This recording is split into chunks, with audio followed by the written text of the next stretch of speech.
Pasintabi po sa mga nag-aagahan at maging sa mga magulang, pakigabayan lang po ang mga bata.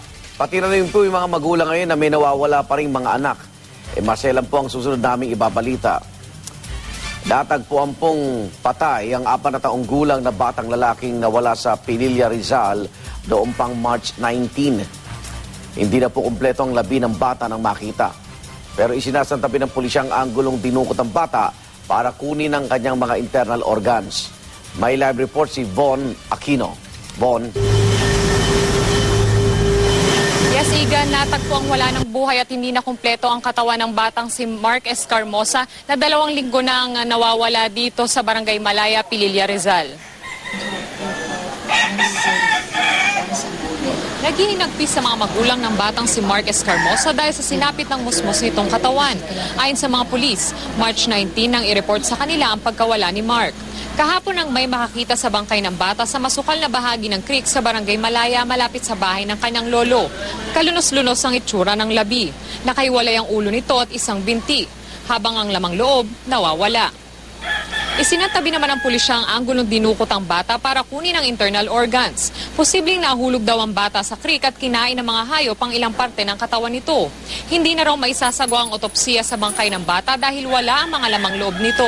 Medyo nahihirapan tayo dito na although yung identity ng bata, kilala na ng lolo at saka yung pamilya, ang natin doon, yung cause of yung kinamatay niya.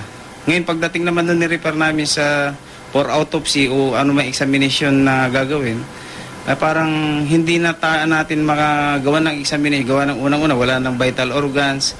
Na siya, buto na lang buto. Tapos, bungo na lang yung mukha niya. Hindi naman makapaniwala ang ama ni Mark na si Marlon Escarmosa sa sinapit ng anak. Gusto pa rin daw niyang mapa-autopsy ang labi ng bata para malaman kung ano ba talagang nangyari. Gusto ko lang malaman kung ano po talagang kinamatay niya. Saka kung anong reason nila, bakit siguro kung yun talaga. Gusto lang malaman kasi puro sabi-sabi, mahirap po kasi bumasa sabi-sabi. Ngayon, gusto ko talaga mapa-autopsy. Kwento pa ng ina ni Mark na si Elena Obanya, hindi basta-basta nakakalayo ang anak kapag naglalaro ito dahil binabantayan itong mabuti ng kanyang mga magulang.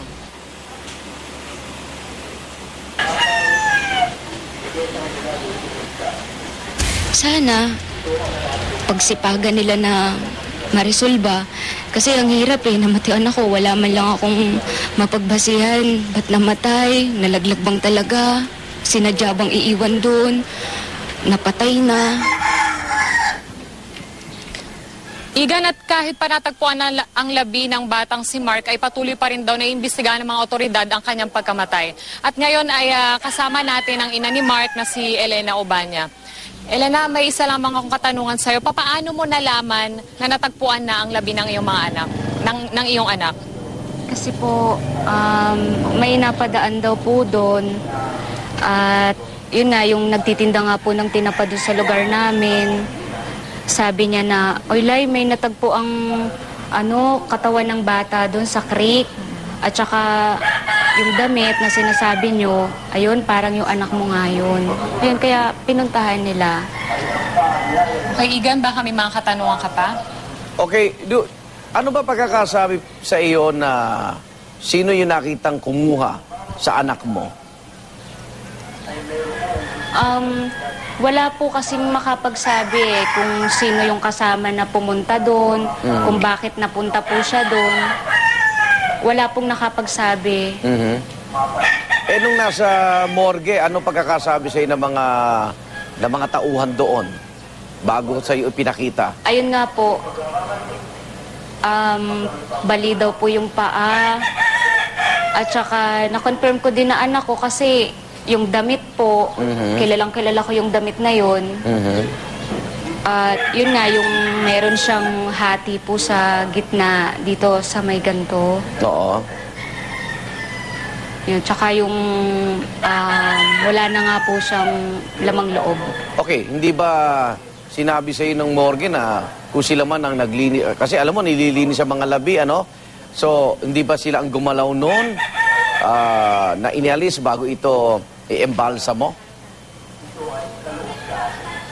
Kasi po yun, nung nakita ko na lang po, ibinaba nila doon sa pinangyarihan, naka-plastic na po. Hindi ko po talaga totally nakita yung pinangyarihan kasi hindi ko na po kayang pumunta doon. Okay, sino nagsabi sa yung wala na yung mga laman loob o ano ba, totoo bang nakahiwala yung ulo sa Yung- katawan?